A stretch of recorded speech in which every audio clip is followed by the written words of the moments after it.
Hey guys, it's Ronnie, and I finally carved out a little time to do an Ask Ronnie video podcast. Excuse my appearance if you're watching on video. I just got back from a run with the little guy. I made a smoothie, played with Vine, which is really cool. I have a Vine account. If anyone has Vine, let me know. Finally, it's on my Android, so I'm excited. And I made a smoothie. This is what I was showing. Did I show you that already? I did. I kind of wanted to sip. That's why I brought it up. It's really good. It's like frozen blueberries and banana and chocolate and protein powder and spinach. So anyway, if you have Vine, you can see the video. I kind of make it with the 2-year-old who just went up for nap. And I had a choice. I could take a shower or I can record this video, and I decided to record the video. And then hopefully when I'm done, I'll have enough time to take the shower afterwards. But we'll see. We'll see. So it is like June 20th. I don't even know. Next week is the Fit Blogging Conference. I leave Tuesday afternoon and arrive in Portland Tuesday night. And then Wednesday I freak out all day. And then Thursday I stuff swag bags. And then Friday and Saturday I get to be around like my online family. It's going to be so exciting. It's the 4th year of Fit Blogging, and it's stressful and it's crazy and it's a lot to organize, the logistics, but it's so worth it when I'm there. Oh my gosh, do you even think, like, I'm like brought to tears like 4 or 5 times at least just watching, especially the workout classes, like just seeing like 100 people do Zumba and have a good time. It just makes me smile. It's just really, really fun. All right, so anyway, I have some questions. I'm going to be really honest, I've been really bad at managing them. I'm all over the place. I promise I will try to get back to everyone who has ever sent me an email through my website. I really, really do attempt to reply to everything, and it's getting really bad. And now I'm doing this in reverse order. So these are the most recent, so now I feel guilty because I'm missing ones that have wrote me months ago. But bear with me, please. So, and actually, the most recent one I'm going to read is from Wendy. And she, when I got her email, I was like, gosh, I really need to do a podcast. And she's asking about my tummy tuck, which is something I haven't talked about in a really long time. And I thought, why not? It's something. Anyway, let me read her question, and then I'll be able to answer it and kind of see where I'm coming from. So Wendy says, I see that you had a tummy tuck years ago. You were also very athletic, which is so weird for her to say now. Now I'm very athletic. I see you had a baby post-tummy tuck. How did that work for you? I am 4 years out from weight loss surgery, down 110 pounds, been at goal for 3 years. I'm a marathon runner and a triathlete. I'm having a tummy tuck and a breast augmentation in the 4th quarter of 2013. I would like to have a child post-tummy tuck. I am very curious to know what you think about that idea, how your tummy held up during and post-pregnancy, and your response would be greatly appreciated. Happy to find your site. Okay, Wendy, so first let me say I did not plan on having a baby post-tummy tuck. One of the deciding factors for me to have it was that I really thought I only wanted one baby, and then I changed my mind. So, and I wasn't going to let the tummy tuck stop me, from having a baby. So, it's kind of weird. It's something I really don't talk about. It's not because I'm like ashamed or anything. That's just something that it's now. I mean, I had the tummy tuck in 2006, so it's been. Can I do math in my head? 7, 8, 9, 10, 11, 12, 13. Wow, it's been 7 years. Oh my gosh, that's crazy. Yeah, so it's been a really long time. When I got the tummy tuck, for me, I was not very athletic. Actually, I didn't work out at all.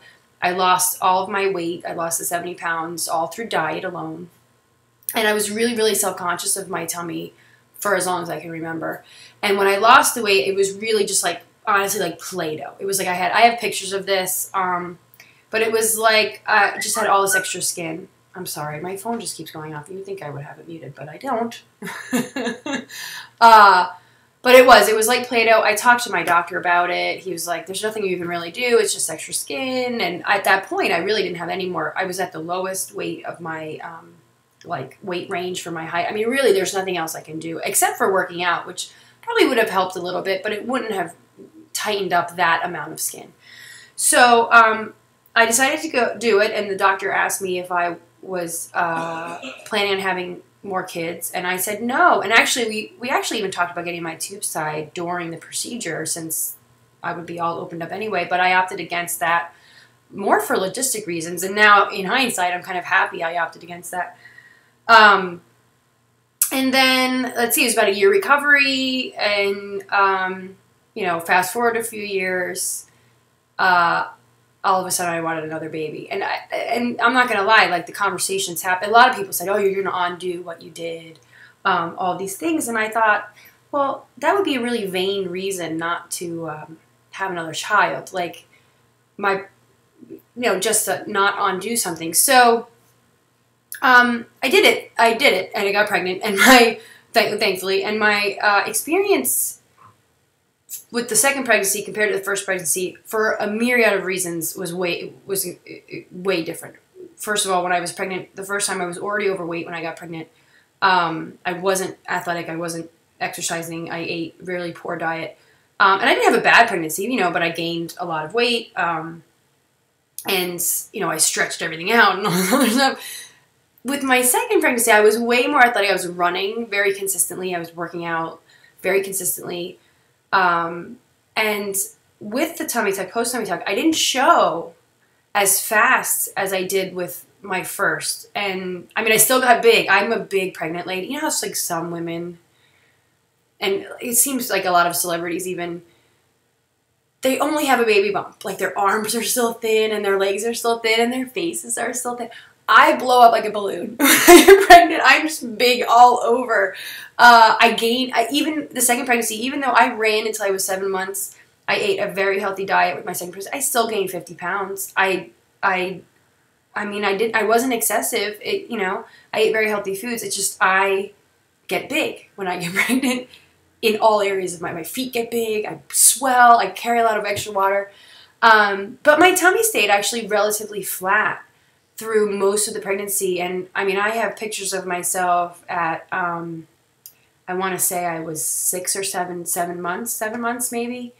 And that's when I started to feel like really, like I was like, wow, I'm really showing. But post tummy, I really didn't know what to expect.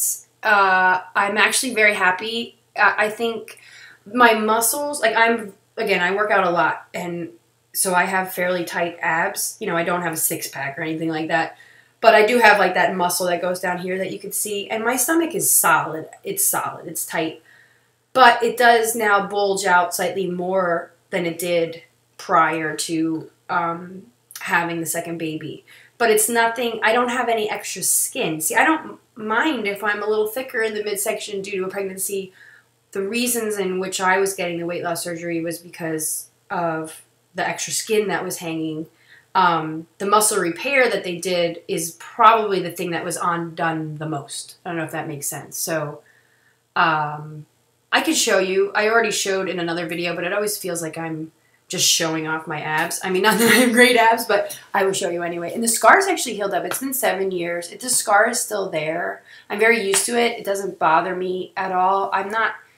Actually, my doctor made fun of me when I went, because he was like, well, we can probably tighten the scar up here. And I was like, whatever, it's fine. He's like, you are the least, like, worried person about the surgery. And I said, well, I didn't come to become perfect. I came because I didn't want this Play-Doh in the middle of my stomach anymore.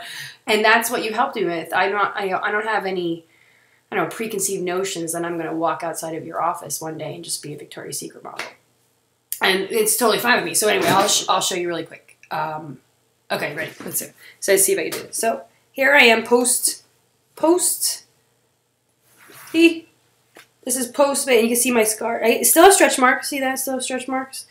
After the surgery, it was really funny because those stretch marks used to be up here, and now they're down there. It's really funny. But yeah, no, I'm totally happy. I don't know if I would recommend having it if you know you are definitely going to have kids. But then again, I also don't think you should wait if you don't have, you know, you can't plan life down to the minuscule. So if you don't have any plans on having kids, I don't think it should deter you either.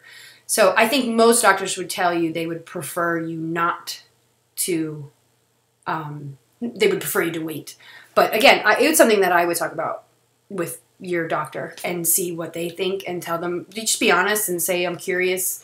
They may even have patients or experiences with patients who have had children after the surgery, and then they'll be able to kind of give you the medical view. Like, I can only give you, I'm only one person, so I'm only giving you my one perspective, but I'm totally happy. I still don't regret it in the least bit. It really changed my life. I mean, I don't know. I mean, it's kind of, I fear saying that because I feel like some people that if they can't afford it or they don't have the means to do it. But I mean, for me, it was something really, it really was almost like part of my healing. I don't know if that makes sense. It was a really big part of my journey. So anyway, Wendy, I hope that helps. You can email me any other questions. I'll write you back and let you know that this video is up. And then that way we can start a dialogue in email. You can ask me questions. I've had a few people actually over the years who asked me tummy tuck questions and then like followed up with me after the surgery and stuff like that. So I think it's really cool. And there is a couple communities online. I'm not really active in them anymore. Like I said, it's not something that's really, it's been so long that I don't even, it's like I never even had the surgery in a weird way. I forget sometimes until I see the scar or something like that. And I was like, oh yeah, that was something I did. It's kind of weird. All right. I am going to move on to another question. Okay, so the next question is from Chrissy. Oh, okay, I remember, and it's a little long, so bear with me. But I think I really relate to Chrissy. I'm sorry, I'm like losing my voice. Okay, so Chrissy says, "Hi, Ronnie. So I tried to leaf through your Ask Ronnies before sending this. My apologies if you already covered this topic. You know what? It's totally cool because I don't even remember what topics I covered myself because I've been doing this way too long. And I'm very unorganized with, I should have version numbers and I try and then I fall off the wagon. So we're really organic. If the question makes sense and I think it's something I relate to, then I'll answer it. Okay. So anyway, Chrissy says, I am getting married in October to one very awesome man. However, we are different in two areas that are super important overall to me and I think life in general. Keeping active and making healthy eating choices. Don't get me wrong, I enjoy my sweets, but I am more of a moderation girl, and when I go overboard, I am conscious to get back on a healthy eating plan and working out. Exercise and eating right just does not seem to be a priority for my guy. It looks like from your blog that you are quite a bit more active than the husband. And it also looks like he enjoys more of the foods that my guy enjoys, as the recent wings picture shows. Yeah, my husband's obsessed with hot wings, like Buffalo Wild Wings, or every time we go out, he has to like try the wings. Like there's thing. It's really funny. I'm actually kind of, well, I'll get into this, but I kind of like it because then I get to have one or two, and I don't have to have a whole order. So sometimes in a way, I think the fact that he's not as into healthy eating lets me kind of have small indulgences without going overboard. But anyway, we'll get into that. All right, so she says, while I cook healthy dinners at home, I can't really regulate, nor do I want to, what he is eating. He is an adult and can make his own decisions, and that's that. But I do get frustrated from a health perspective. I'm concerned for things like high cholesterol and clogged arteries, and you name it. I wish he were more active and more conscious of what and the amount of food that he was consuming. The thing is, he is one of those guys who can just eat and stay relatively thin. My husband too. I am also just finding myself getting a bit mad, worried, concerned overall with his lack of healthy habits. I have tried what feels like everything. I took up activities he's interested in that I happen to also like, such as biking and tennis, but everything goes well for a week or two, and then it's back to him not wanting to do anything. I am just finding myself getting frustrated for trying to help, angry for him not wanting to make better choices, and concerned that he's not going to be around for long because he makes such unhealthy eating choices and is not active. Any advice? I could have wrote this post, this email, almost like word for word. It's unbelievable, Chrissy, how much our guys are alike. To the point where, like, I feel you because I get angry. Sometimes I get angry, and like, actually, James Gandolfini just died yesterday. To kind of put time stamp this by saying that, and he's 51 years old, and I looked at my husband and I'm like, he's 51 years old, and I was like, that's not that far away from us, and it's scary.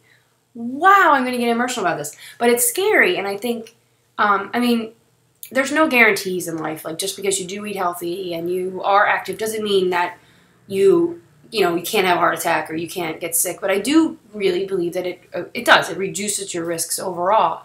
And it does make me angry is kind of a weird word. It's like this mix of like angry and concerned and upset that he doesn't see the importance of certain things the way that I see them, or at least prioritize them the same way that I prioritize them.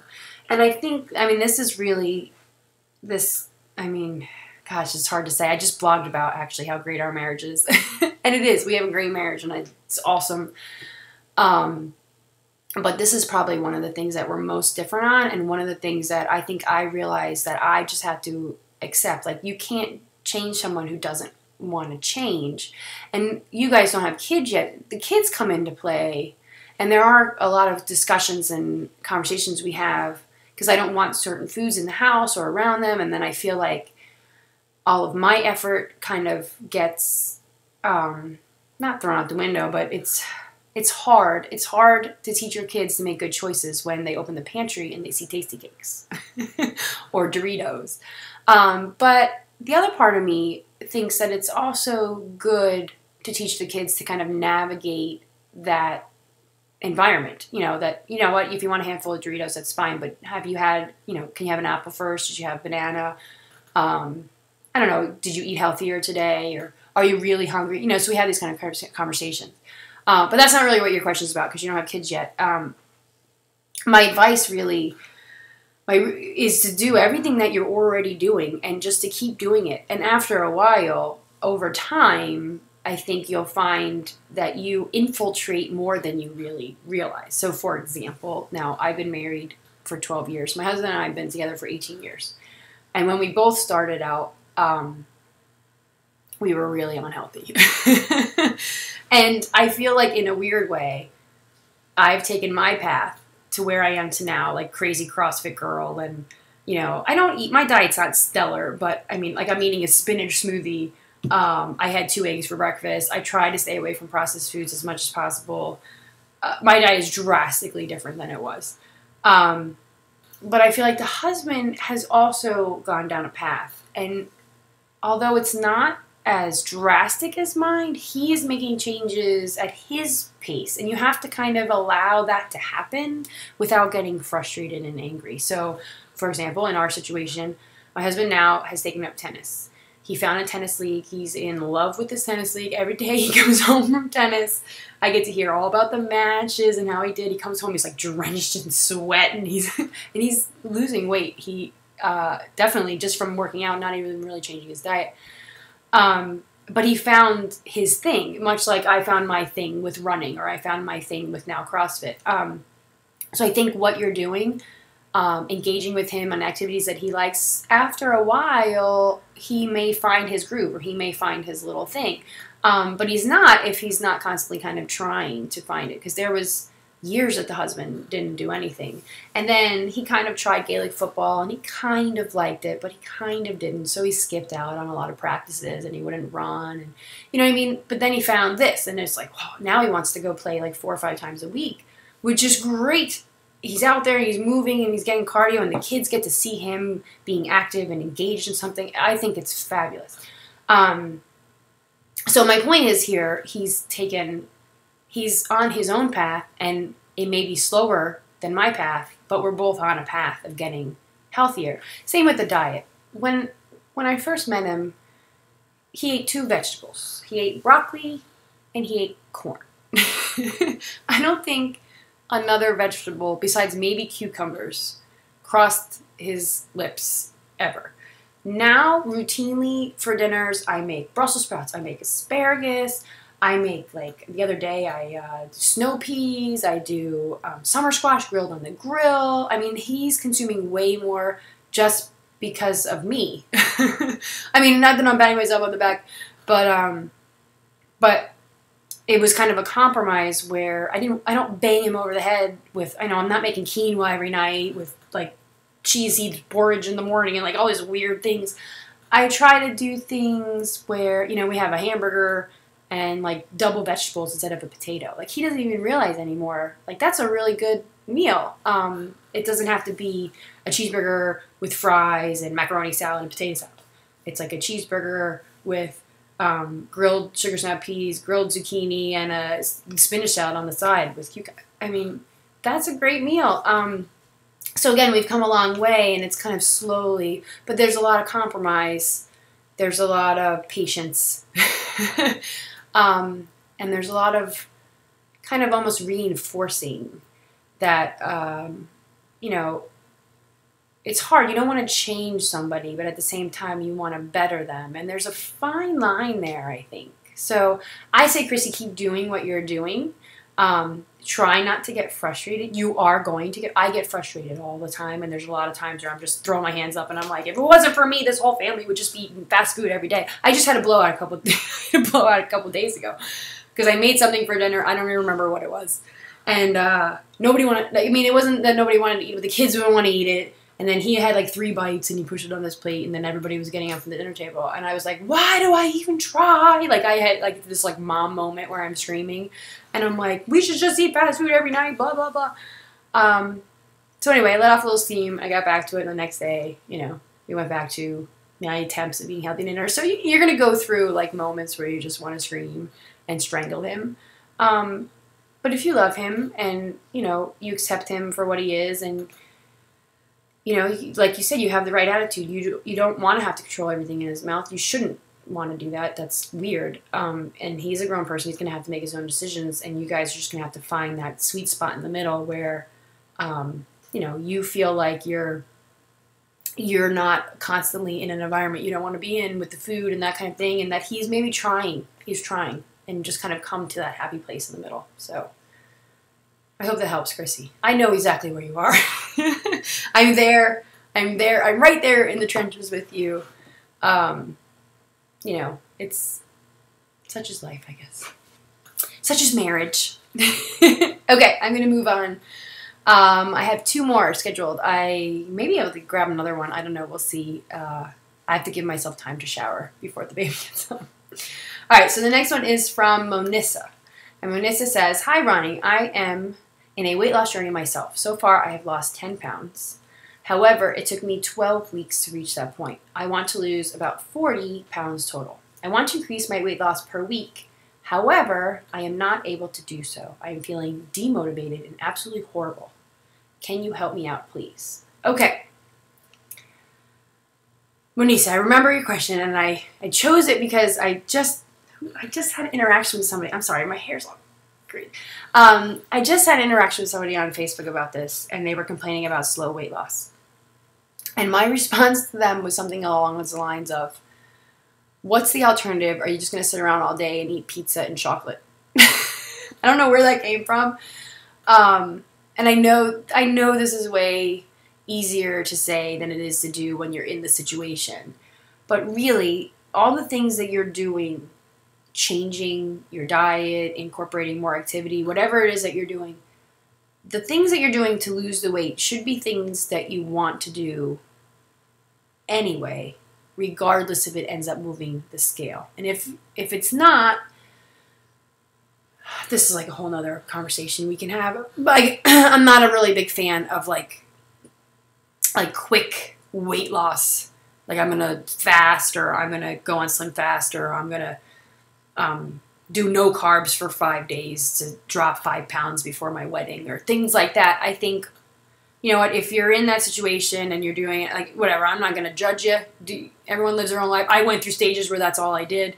But I really feel like that once, I had another conversation the other day about the switch. Like, I feel like there's a switch that got flipped in me, 8 years ago now, 8 years ago, that switch that got flipped, I had this, like, light bulb go off and this, like, revelation, like, wait a minute. Like, weight loss would be great. I really want to lose weight. I'm tired of hating my body and all this other stuff. But to lose that weight, I need to kind of do it on my own terms and try to live the lifestyle I want to live for the rest of my life. Not I'm going to only eat 800 calories for the next 3 weeks and drop a dress size. Like, that mentality's got to go. So I feel like your email, it's frustrating losing weight slowly. But if you're losing weight slowly, you may be doing it in the right way, and that's good because that's permanent weight loss. You will never get back if you're changing your lifestyle way. So even though I know it's frustrating and I know it's unmotivating, you have to look at what the alternative. You're still losing. If you weren't doing all the things that you were doing, you would weigh what you did before, if not more. So there's a benefit there. It's all in the way you think about it. You could say, I've only lost 10 pounds, or like, I've lost 10 pounds. This is awesome. You have to frame it in a positive, not in a negative. We talk to ourselves so negatively all the time. Either it's about how slow weight loss is, or how bad our body still looks, or whatever. It's self-defeating. If you switch it around and you really start to think positive and go, you know what, I've lost 10 pounds in 12 weeks and I'm still going, I'm still getting at it, I'm still, I'm going to get to my goal sooner or later, and really change it and frame it in a positive light. And it may sound dorky and cheesy and corny, but it works and it matters. And I think that's one of the things that I think I did early on, where it was like, I'm going to make everything an adventure. I'm going to make everything fun. Try new foods. It's fun. I'm going to do it with the kids. I'm going to record a video. I'll make it fun. I'm going to try a new recipe. I'm going to try a new workout class. I kind of taught myself to look at the fun, positive, adventurous side of weight loss versus the, oh, I have to go to the gym today. Oh, I have to eat this salad. All I want is a cheeseburger, whatever. So, like, you can have that attitude, or you can have the attitude of, let me try this new salad dressing that's really good on this great big salad for dinner tonight. And let me try this new gym at the class, this new class at the gym. It sounds really fun. Maybe I'll meet new friends. So frame it positively. I can even, like, even in your email, you're like, it's just negative and depressing. I can't really help you with the details of how to lose weight faster. I mean, I can give you my tips. I'm a big believer in like capping at night, no snacking at night, try to graze throughout the day on small 100 to 2 calorie meals. I mean, these are all the things that I did, but I really feel like it's not going to help you in the sense that what you're doing is working. It's just not working fast enough for you, and you're twisting it into a negative instead of looking at it positively. Now I'm all like happy. Like, let's get happy. Kumbaya moment. But I'm serious. I really think it matters, and I really think it helps. So I don't know. I'm sure you can look online for all tips on how to get, how to speed up weight loss, but that's just not my thing anymore. My thing is trying to get people to change their attitudes about weight loss. And for you've lost weight. That's great. Own that. Own it. I have that old post. I'll link to it, where it's like it's a poem that I found online. I don't know who wrote it. It was like anonymous, and it was like the only 1 pound. I only lost 1 pound, and then it's a really fun kind of look at that difference between looking at that 1 pound and saying only and being depressed about it, or being excited about it. Actually, it has a whole different spin on it now that I'm thinking about it more, but it's still very relevant. So Manisa, I wish you luck. I know you didn't write this that long ago, so I'll email you and see how you're doing, and maybe we can get a little bit more details about your approach, and then maybe I can help you more privately. Okay, I'm going to move on to another question. All right, this one is from, God, I'm really bad with names. Elise? Elise. This would be Elise. E-L-Y-S-E, right? It's Elise. All right. Elise says, my husband and I are starting a weight loss, healthy eating goal, and working out. I like all these husband and I things. It's great. I've recently been shopping for shoes because I have never really been a runner because of my knees. I was wondering if you had any suggestions for shoes that would help me get into running without the extra pain or extreme pain. Thanks. All right, Elise, shoes. Okay, I can't give you suggestions on specific shoes because I think it's such an individual thing that it would mean nothing anyway.